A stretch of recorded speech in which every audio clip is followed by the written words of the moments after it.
Well, now it's the moment we've all been waiting for. It's time to meet the winners of the Great Calendar Poetry Contest. When we asked in January for viewers to send in their poems, we expected a few hundred replies. Well, as you know by now, we got a massive response. And all this week, we've been showing you some of the entries.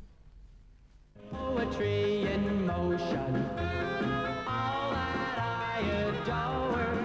No number 9 love potion could make me love her more.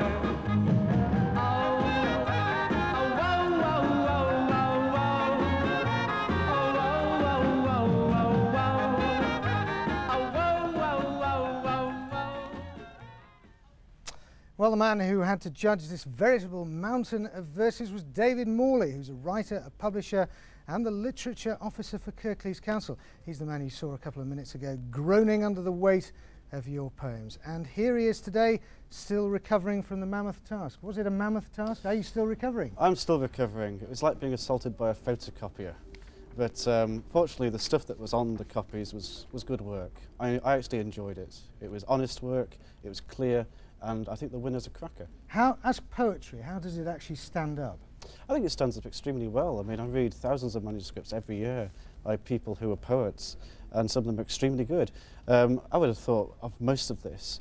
They know what they're doing, they know what they're writing, and they know what they're writing about. And I think the thing is about verse, things like that, is that does it do what it sets out to do, and does it do it well? And with all the 5,000 of them, I think the answer is yes. It did? Yeah. Right, Kenna. Right, well, there were entries from viewers of all ages, from 7, in fact, to 94. There was such an impressive entry from younger writers that we're giving a special prize for Calendar's Young Poet of the Year. Here's the winning entry. My name's Louise Seddon. I'm 15 years old and from Gainsborough, and my poem's about Sheffield Wednesday. From midfield to winger, up front or defence, the management are never tense. They're never uptight about the skill of Mark Bright. The long legs of Carlton Palmer cause the other team a lot of drama. The step over dummy from Waddle, he makes it look like a doddle. Passing outstretched legs, aiming for his teammates' heads. Pressman, restless in his box, encounters the first of many stops. Balls from all angles, he saves them all, obeying the loud and commanding call. Trevor Francis biting his nails, knowing the heartache if his team fails. But then it comes with a deafening cheer, the goal that banishes any fear. Fancy footwork on the wing makes Trev's balmy army sing. Across wide to Graham Hyde, who knocks it back to Hurst in attack. The ball is passed by the men in the stripes and hits the target as Sinton strikes. They started the season in a dismal way, but everyone knows they're here to stay. Again they've climbed the Premier League, playing with energy and no fatigue. The fans feel like singing the blues because they're the only team to choose. They still fight on in numbers, nothing can stop these Wednesday wonders. Well, here's Louise in person. Now, Louise, there's no point in asking if you're a Sheffield Wednesday fan, I suppose, is there? No, I am. Any doubt when you knew there was a competition on that it was going to be Wednesday that you were going to write about? Well, I'd written a poem about Wednesday and we sent it off to the team, and my mum just liked it and she decided to send it in, told me to send it in. So how long did it take you to write it? Not too long. I spent most afternoon writing it and then some of the next day just final touches and things. And what do all your mates think about it? I think it's good. They're really pleased. With the football, I mean, is that your only inspiration? Would you sort of cast your hand to anything else? Well, at school I've had to write some sonnets for my expressive arts class, and they're a bit morbid, but I'd write about anything, whatever takes my fancy, really. David, why was this one so special? Well, in fact, there were 5 poems about Sheffield Wednesday and 1 poem about Sheffield United. Those were all the poems about football. And I'm afraid I've got a terrible admission to make, is that I am actually a Sheffield Wednesday fan. We didn't want bias, did we, in the judging? but nevertheless, I thought it worked extremely well as a poem. This is the thing, is that Louise knew what she was doing with it as a craft, and that's what I was looking for. Well, wow. Louise, obviously you're very impressed with Wednesday. Now, if you look over at the video wall over there, you'll see that they're pretty impressed with you too. Louise, from myself and everybody at Sheffield Wednesday, congratulations on winning the poetry competition. Very well done. How about that then? It's great. You'll be going on Wednesday, will you, to the Manchester United game?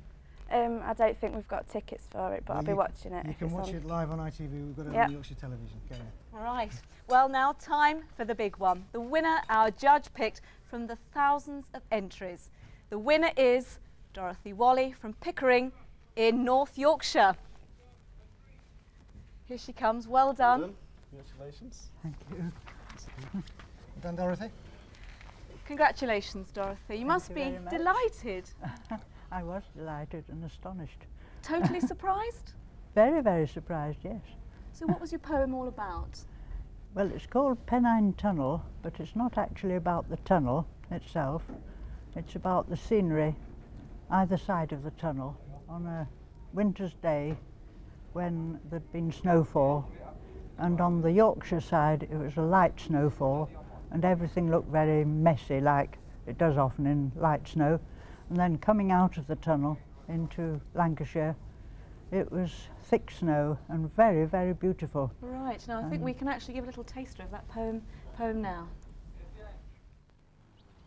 That side, we were halfway to winter.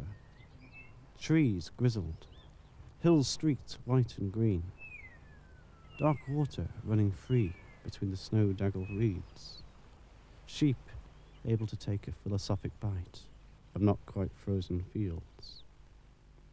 Then, with a tattoo like metal drums, into the tunnel, directionless, we set with minds bent inwards by reflected selves. A second roll out into day. I don't know these hills anymore. Their bony knees, knuckles, their unsuspected floors, old quarries, spoil heaps, scars even. Set in the drenching white, sparse woods are sticks of charcoal. Companies of gulls, all but invisible, take sudden flight, and wheel sooty as rooks against the Pennine sky. This side, total winter. Well, I think a most deserved winner. Now, you're probably wondering what the prizes are. For Louise, we have this rather bumper selection of all these wonderful poetry books, and I understand it that there are even some more goodies on their way to you from Hillsborough. And Dorothy's prize, well, here's a bit of a clue. I love Paris every moment, every moment of the year. I love Paris. Yes, Dorothy, your prize is an all-expenses-paid trip to Paris for yourself and a friend. But one condition, though, you've got to write a poem about your visit and what you experienced there. Oh, So goodness. how about that, then? I hope I can do it. Oh, I'm sure you will be. I'm absolutely sure you will be. Have you got some ideas already? No. So you're going to have to wait till you get there. Well, Yes. congratulations. David, what was it that attracted you about that particular poem? Well, it has everything, really. It's got the pictures in the mind that it presents. I think one of the most striking things about it is this. Of those 5,000 entries, most of them were in rhyme. Now, this one wasn't. And free verse, as it's called, without rhyme, is really hard to write. It's actually harder. And this one really succeeded in doing it. It used all the bits of craft And the that great we thing needed. as well, it's got your voice on it, hasn't it? Oh, that's right. Right, well, I really that's enjoyed the reading it. Calendar poetry competition for the moment. Find out more on Monday. If you've been wondering where Krista and Richard are tonight, then I can tell you that they'll be coming up next in the first of a brand new series, Cryer's Crackers. Television script writer and comic Barry Cryer is hosting an all-star nostalgic quiz with Krista and Richard as team captains. Also on tonight's programme, a former Blue Peter presenter John Noakes and England rugby player Rory Underwood. So that is not to be missed. I actually met John Noakes when he actually came in. That's been a bit of a thrill of mine because I used to watch him on Blue Peter when I was a little girl. So. I think I'd rather meet Rory Underwood. Oh no, I think John Noakes is definitely the one.